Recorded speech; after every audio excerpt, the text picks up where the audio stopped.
Assalamu Alaikum everyone, welcome back to another video. I hope you're having a wonderful day. So it's been a while since I've actually recorded a video. Stock market has done absolute all sort of crazy stuff over the last 3 weeks, and on the 11th of February was the last time I actually recorded a video. It was the 11th or the 10th of February. I've pre-recorded the 3 videos that are basically last 3 videos because I traveled. I went to a place called Nepal for almost 2.5 weeks with a group of people. Had absolutely amazing time doing all sorts of things I had no business of doing, hiking, all sorts of things, and I genuinely enjoyed myself. It was experience of a lifetime, and enjoyed it with some wonderful people. And the only issue was when I came back I became ill, and I don't know if you can tell, I'm still recovering. My voice is all over the place. I really enjoyed traveling, and this was a great opportunity for me to see a side of the world that I haven't actually seen, and it was wonderful. I met great people, great food. Nepalese people are absolutely wonderful human beings, and yeah, really enjoyed it. And what I'm going to do now is to kind of give you guys an overview of where the portfolio is. While I was up there, by the way, I think there was a total of 3 to 4 days that I actually didn't even look at the basically stock market, because of course some days we didn't have connection, some days I couldn't even be bothered, and there was a lot happening on the news. Donald Trump was making a mess basically in the US government, and all sorts of terrorism and wars and all sorts of million things that he's doing right now, and all that basically left us with this craziness. And I want to talk about generally the market itself before I talk about the entire portfolio. So I'm going to give you entire basically update for the portfolio, everything I'm buying, selling, dividends received, the rental income, my plan, the watch list for the next couple of months. So there's a lot of things I want to share with you guys, but before we do that, I just want to talk about a few things that are really important, especially right now. Apologies if you reached out to me on the Patreon account. By the way, if you haven't joined on the Patreon account, I did sort of a Ramadan sale. I will put the code on the description. So if you join us right now on the elite section, you're paying £2.50 or $2.50 for basically for this month. And then of course after that it goes back to £5. So yeah, take advantage of that, because you get access to a lot of things, family portfolio, including all the monthly dividends, undervalued stocks. You get the private Discord, and the Discord I haven't actually been contributing much, but that's the only thing I've actually been watching, seeing what's happening, and there's a lot of brothers who are sharing genuinely good practices. So if you're interested, join us on this. And I have received a few messages from a few brothers who basically are slightly concerned about the overall market, and one of the things that I want to say is this is normal. Okay, it does happen. Stock market will go up, will go down. That doesn't mean get out and sell everything and then come back when it goes up again. Time in the market never works. As they say, time in the market, okay, is what you should be doing, not timing the market. Because if you think about it, the market could go down 3% today, 5% tomorrow, and then you miss out. And then by then it's too late for you to get back in.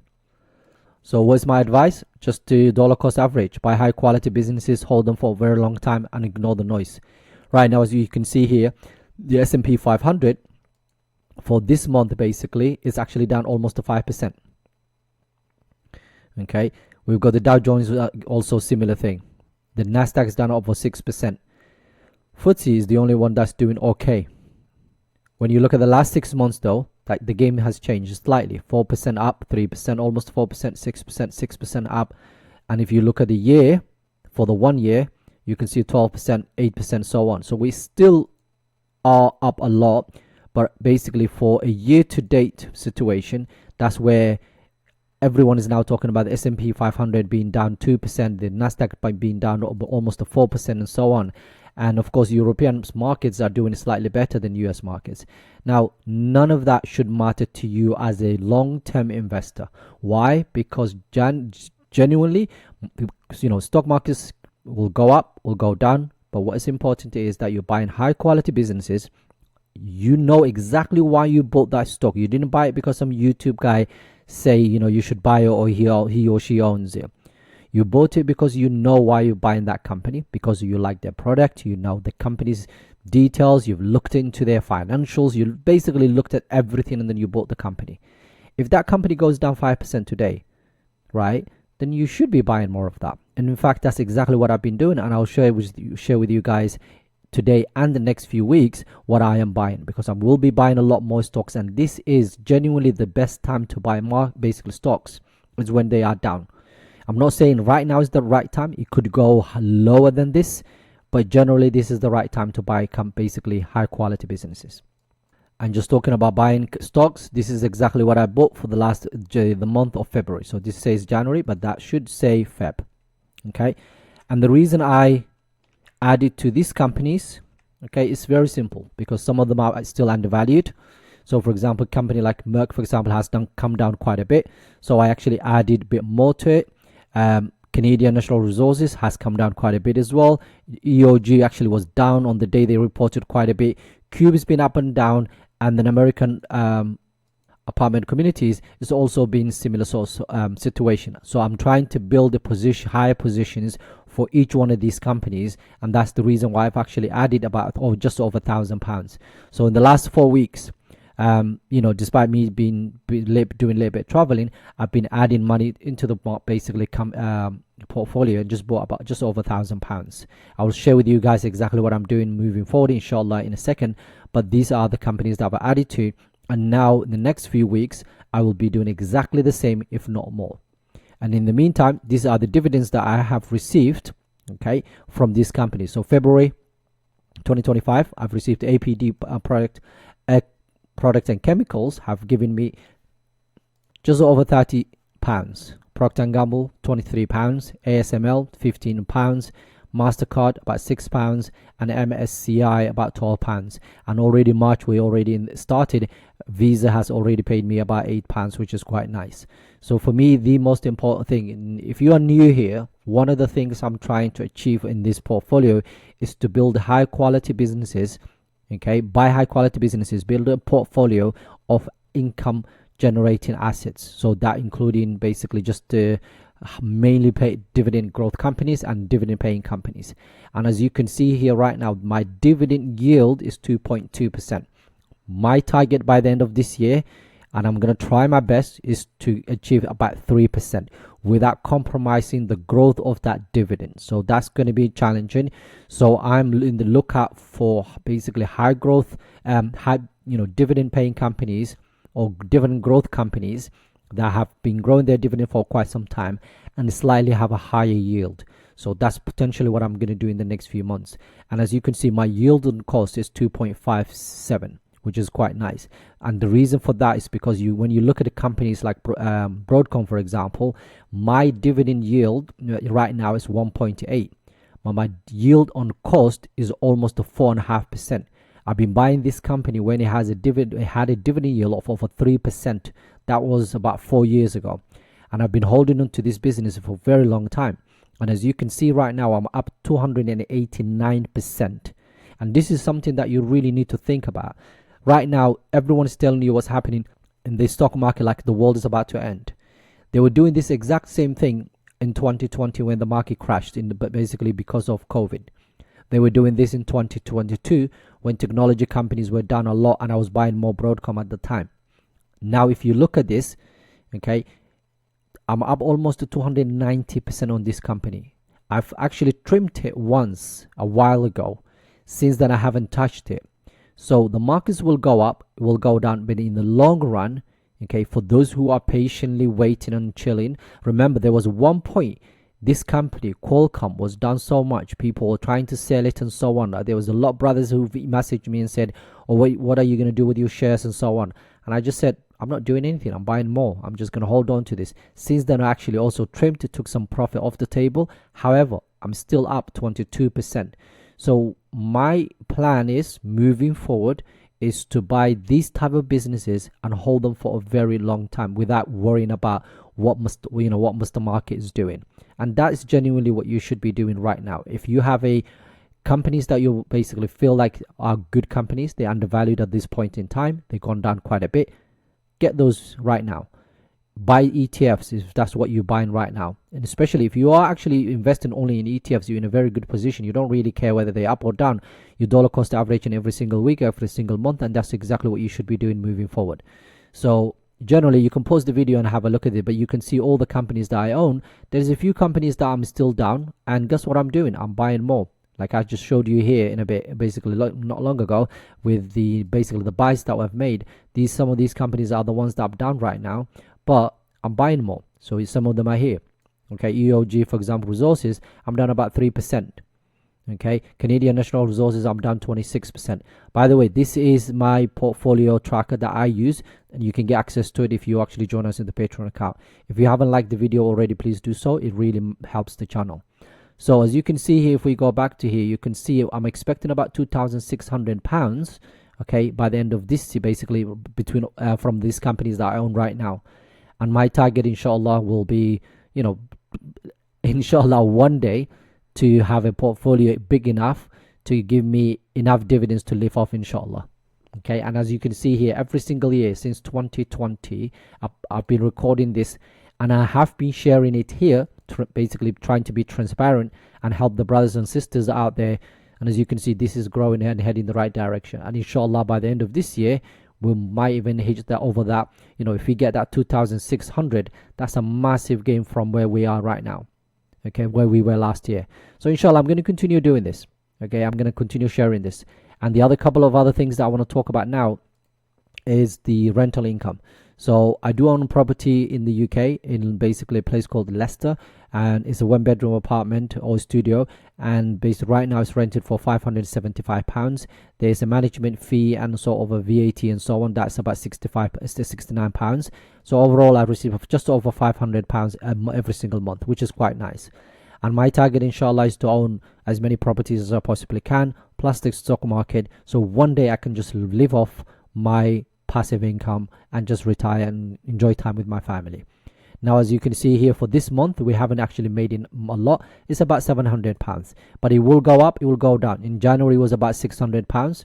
Okay, December of last year we were at £700. So it's going to continue going up and down, which is absolutely fine. But what matters to me in the end of the day is not just the unrealized gains from these companies or the price appreciation, is the dividends, and of course holding on to high quality businesses in the long run. So the overall portfolio hit, I think, around, where is it, February 11th of February, I think we were the highest. I think was, there we go, 11th of February we hit about £124,000, and right now, as you can see, is about £119,500, and it's going to continue doing this. Right now I still need to add over £11,000 before the 6th of April. That's when the new financial year starts. That's when basically this rolls over. My target is to inshallah get to at least maximize my ISA account. It might not happen this year because there's a few projects I've been working on. I was expecting a little bit of money. I haven't received that yet, but again, I'm just gonna wait and see what happens in the next next few weeks. I've added £500 just today. And now, just very quickly, just gonna go over so you can see it. I'm not going to show you this time my average for each one of these. You can actually pause this one and have a look at it if that's what you're looking for. This is basically how many shares of each stock that I own. This is the average in pounds, average in dollars. So you can see that if you want to basically post that feel free to do that. Like I've always said to you guys, I've got nothing to hide. I will always share with you guys when it comes to my portfolio, and I will continue to be transparent, inshallah. And now what I'm going to do is I'm just going to go over some of the companies that I would be adding more of, inshallah, especially if they come back down. Okay, so far I've been focusing on the bottom up here. Some of these companies are down a lot because of all sorts of things. The one that I'm a little bit concerned about is UPS because of the situation with Amazon and so on, and I don't think it's going to bounce back maybe for another year or two, but I am patient enough to wait. I don't think they will cut the dividends anytime soon because I genuinely don't think they're in a similar situation as 3M, but we will see what happens. But of course, it's always concerning to find out a company that has a very high payout ratio and the business is slightly declining, but I think they said about 30% of their business revenue comes from Amazon, but because if they get rid of Amazon, they will try and improve their basically margins and so on. So we will see what happens anyway. But companies I'm trying to add more of, inshallah, between now and then is EOJO Resources. I really like the company. West Management, I wanted it to come back down at least to, what's my average? Let me quickly show you. 290. If it hits about $200 per share, I would actually load up a lot. But I'm gonna still dollar cost average. I'm still dollar cost average in the MAA. Another one that I would definitely be buying more of is Merck and Salesforce. Salesforce, I do own it in the family portfolio as well. I really like the company. I know exactly something has happened to it recently. I've got a video planned. I've got actually 5 different videos planned for different companies that have reported earnings that I need to share with you guys, and I will do that inshallah in the next couple of days. But Salesforce is one of those companies that have actually reported earnings that were not great. However, the company's future is absolutely fine. They are growing the business is still okay, high single digits, so about 9 or so, which is absolutely fine. Like I've always said to you guys, this company will become one day the Microsoft of the futures. This is what I've always said, and they are heading that direction. I do own in the family portfolio. I do own quite a bit of it, like the business, and I will be buying more of that inshallah. I'm not going to touch I'm not going to touch the top end. Home Depot, I can see it coming back down because what they reported recently was not great. The dividend was not, they grew their dividends. No, they raised their dividends about 2% from, I think, 10 something percent in the previous years. So it will be interesting to see what happened to the company. I might start adding a little bit here and there if it comes back down again, but the rest of the companies here I'm not going to touch them. Broadcom, in fact, I considered trimming it when it was a while ago, I think, when I was up over 300 something percent, but I've decided against that. I'm gonna hold on to this one. It's a very high quality business, and also it's growing fast. So despite what's going to happen to AI, I'm going to hold on to this one inshallah, and I'll give you more details inshallah as the time comes, when the time comes inshallah. So that is some of the companies that are on my watch list. I will be sharing a new watch list inshallah. I'm just finalizing it for the community inshallah, basically my own. So what I do is basically I share my own one that I'm actually using, and all the companies that are in there, how much actually I'll make, what my buying price is and all of that stuff. So everything is included there. So if you're interested, join us before the end of Ramadan inshallah. You get half price, and you can join a community of brothers on the Discord where they genuinely share very good practices on a daily basis, and inshallah I will be contributing a lot more to that inshallah in the next few weeks. Anyway, Ramadan Kareem, have a wonderful day. Assalamu Alaikum.